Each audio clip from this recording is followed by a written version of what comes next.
안녕하세요. 김용철 법무사입니다. 오늘은 개인회생 폐지 결정을 받는 분들이 왜 많은지에 대해서 조금 궁금해서 제가 질문을 이렇게 가지고 왔습니다. 폐지 결정을 받고 나서 이 문제를 해결할 수 있는 방법이 없을까요?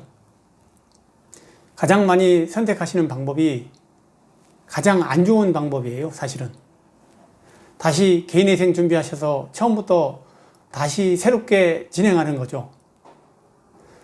그러면 말씀드린 것처럼 그동안 냈던 그 많은 변제금이 다 없어진 상태에서 원금은 더 줄어들지 않았는데 이걸 처음부터 다시 서류 준비하고 결정을 다시 받는 것도 되게 어려운 절차인데 돈을 처음부터 또 다시 내야 되는 결과가 되거든요. 물론 조건이 좀 바뀌었다.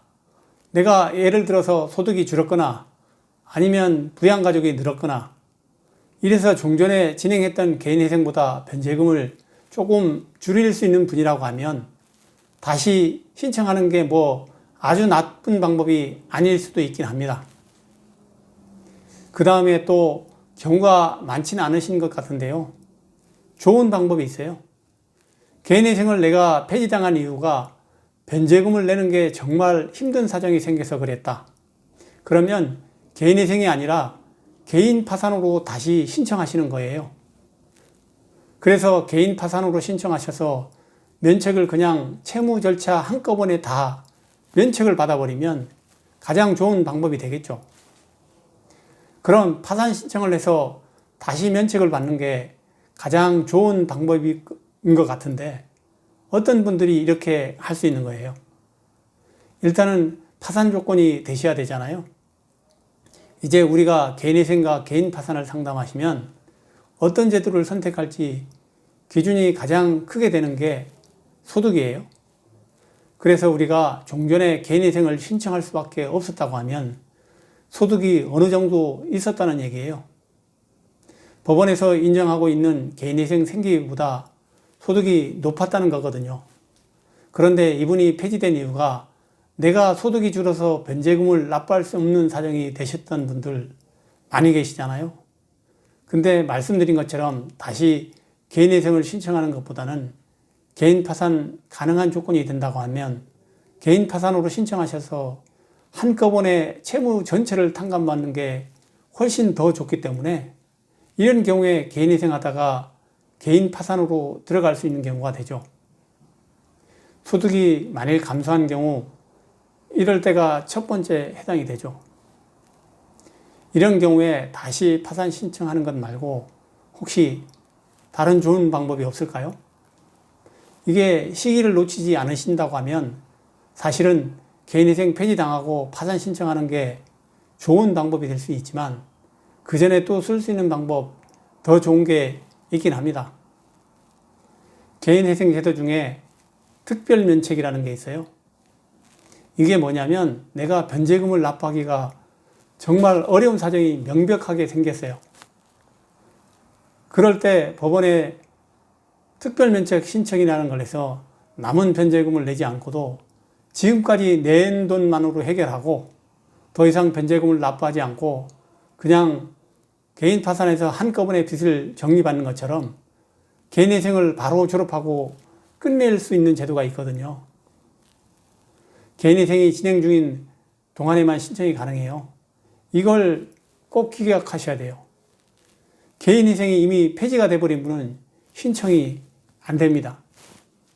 그래서 내가 폐지가 될 것 같다. 더 이상 변제금 납부하는 게 힘들다.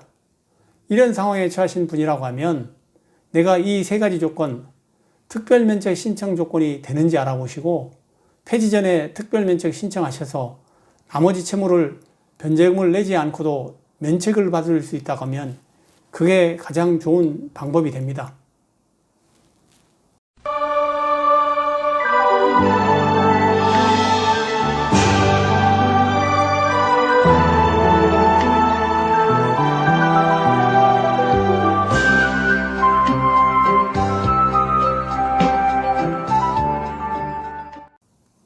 그럼 이 개인회생 폐지 결정을 받은 경우에 개인 파산으로 다시 신청을 하면 좋은 경우 어떤 경우가 또 있을까요? 이런 경우가 제가 상담 오시면 정말 안타까운 경우예요. 어떤 경우냐면 원래 이분은 처음부터 개인회생이 아니라 개인 파산으로 신청하셨으면 됐을 분들도 의외로 상담을 저희 사무실에 많이 오시거든요. 이런 일이 발생하는 이유가 그 개인회생, 개인 파산을 전문으로 한다고 광고하는 사무실이 너무 많은데 실제로 전문이 아닌 곳들도 꽤 많습니다. 지금 돌아가는 걸 보면 특히 개인회생 사건이 개인 파산 사건보다 거의 3배 정도 많거든요. 그래서 개인회생만 중점적으로 하는 사무실도 꽤 있는 것 같아요.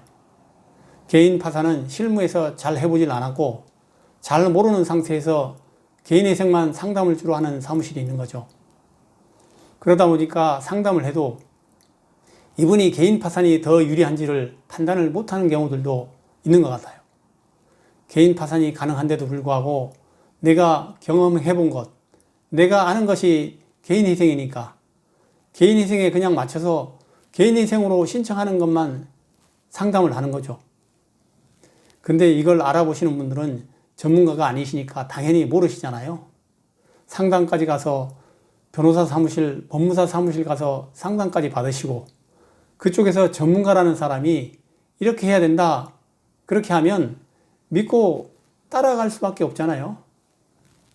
근데 이게 사실은 정답이 아니었던 경우도 있는 거죠.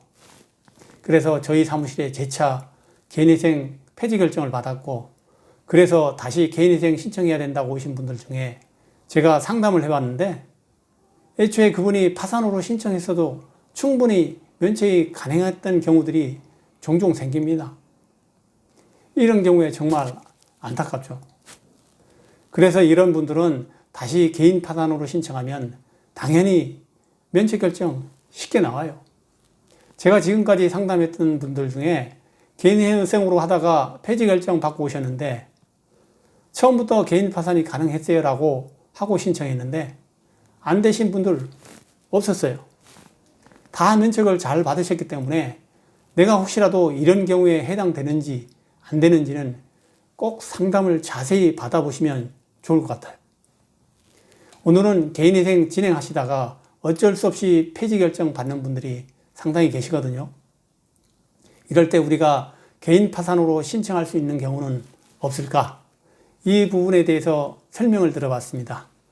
오늘도 유익한 영상이 되었기를 바라고 다음에 더 좋은 영상을 준비해서 찾아뵙겠습니다.